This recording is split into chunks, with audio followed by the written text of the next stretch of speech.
Hello friends, আসসালামু আলাইকুম। Welcome to my channel Munni kitchen.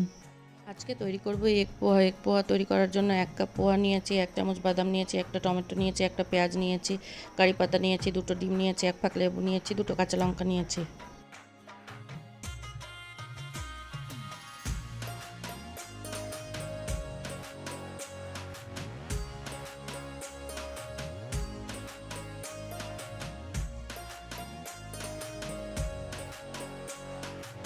পেঁয়াজ টমেটোগুলো কুচি কুচি করে কেটে নিলাম। এবারে একটা তাওয়ার মধ্যে 1 চামচ তেল দিয়ে ডিম দুটো ফাটিয়ে দিয়ে দেবো। ডিমের মধ্যে স্বাদ মতো লবণ, 1 চুটকি গোলমরিচ গুঁড়ো দিয়ে দেব। এখানে চিড়াগুলো 2-3 বার ভালোভাবে ওয়াশ করে জল ছড়িয়ে নিয়েছি।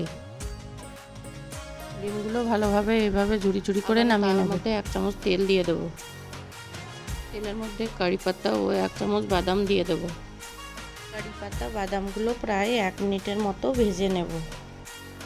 এবার 1 চামচ কাঁচা লঙ্কা কুচি দিয়ে দেব। কাঁচা লঙ্কাটা 30 সেকেন্ড ভাজার পর পেঁয়াজ কুচি দিয়ে দেব।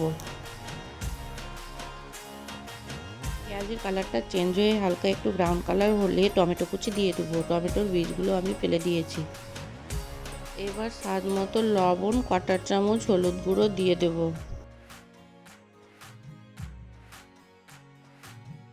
মশলাগুলো সব কিছু ভালোভাবে ভাজার পর এবার ভেজে রাখা ডিমগুলো দিয়ে দেব।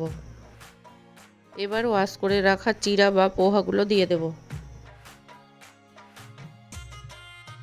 সবশেষে 1 ফাক লেবুর রস দিয়ে ভালোভাবে নেড়েচেড়ে নামিয়ে নেব।